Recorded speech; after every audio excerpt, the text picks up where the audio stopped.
Praise the Lord. सबको जय मसीह की। परमेश्वर आप सबको बहुत बहुत आशीष दे।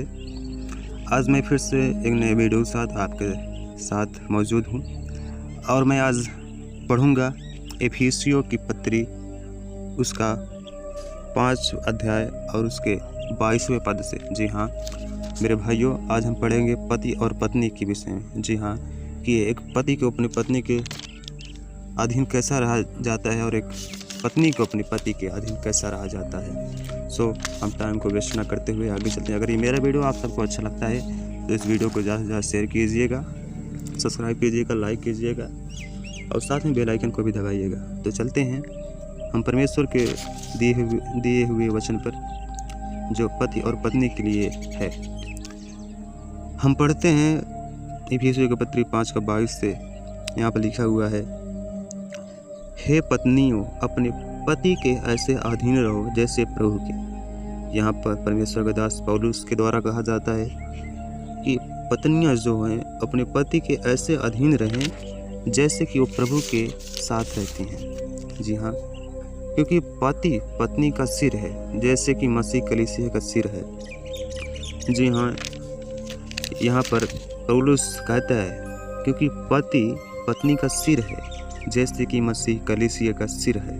जी हाँ, जैसे हमारा प्रभु यीशु मसीह कलीसिया का सिर है, वैसे ही पति पत्नी का सिर है और स्वयं ही देह का उद्धार करता है और स्वयं वो खुद ही देह का उद्धार करता है। पर जैसे कलीसिया मसीह के अधीन है, वैसे ही पत्नियां भी हर बात में अपने पति के अधीन रहें। जी हाँ मेरे बहनों, जैसे कि कलीसिया मसीह के अधीन है, कलीसिया मसीह के अधीन अपने प्रभु यीशु मसीह की तरफ है, वैसे ही अपने पति के अधीन रहो।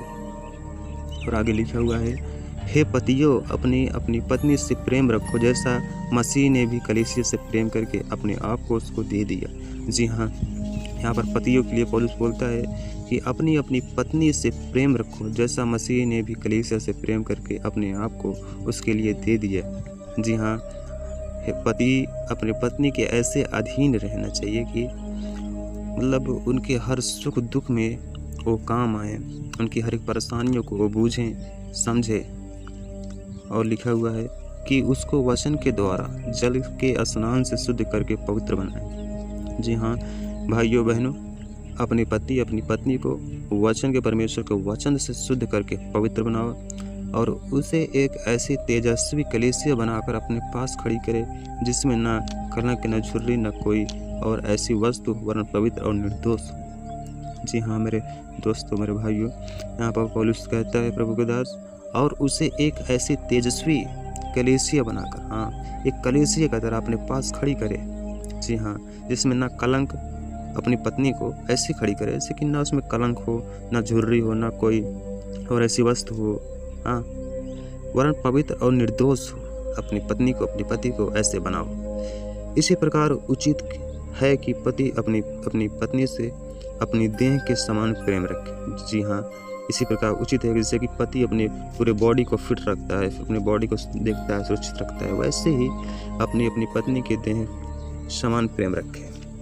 जी हाँ, लिखा हुआ है, जो अपनी पत्नी से प्रेम रखता है वह अपने आप से प्रेम रखता है। जी हाँ, क्योंकि पत्नी पति का देह है, तो जो अपनी पत्नी से प्रेम रखता है वह अपने आप से प्रेम रखता है, क्योंकि वह अपने घर की मर्यादा है, मान मर्यादा है, उसकी देखभाल करना हमारा फर्ज है। क्योंकि किसी ने कभी अपने शरीर से बैर नहीं रखा, वरन उसका पालन पोषण करता है। जी हाँ, कोई अपने शरीर से बैर नहीं रखता, वैसे ही पत्नी आपकी शरीर है, आप उससे बैर न रखो और उसका पालन पोषण करो, उसके इच्छाओं को पूरा करो, जैसा मसीह भी कलीसिया के साथ करता है, जैसे यीशु मसीह अपनी कलीसिया के साथ करता है, इसलिए कि हम उसकी देह के अंग हैं। जी हाँ, हम मसीह एक देह हैं, सभी भाइयों बहनों में हम सब एक हैं, कोई उस जात की नहीं, कोई इस जात की नहीं, सब एक हैं। इस कारण मनुष्य अपने माता पिता को छोड़कर अपनी पत्नी से मिला रहेगा और वे दोनों एक तन होंगे। जी हाँ,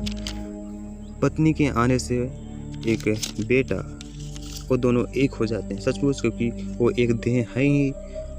और इससे थोड़ा बहुत माता पिता से दूरी अब बरतनी पड़ती है, दूरियां हो जाती हैं, ये बात सच है। यह भेद तो बड़ा है, पर मैं यहाँ मसीह और कलीसिया के विषय में कहता हूँ।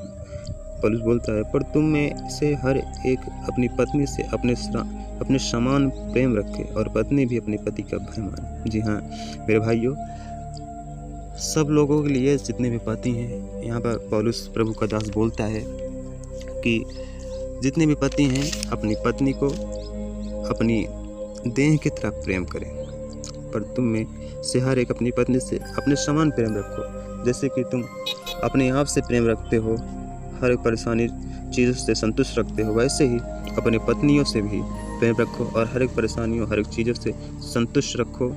हाँ, ऐसे ही पौलुस प्रभु का दास बोलता है।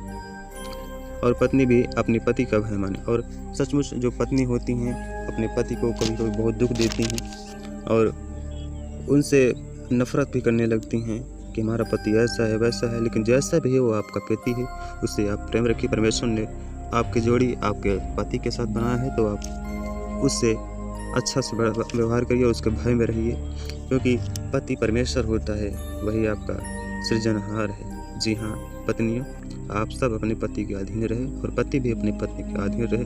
परमेश्वर इस वचन के द्वारा आप सबके जीवन में बहुत सारी आशीष आए और आप सब फूलों फलों और पूरी पृथ्वी भर में फैल जाओ। परमेश्वर का अनुग्रह आशीष आप सबको ऊपर बना रहे। आमीन।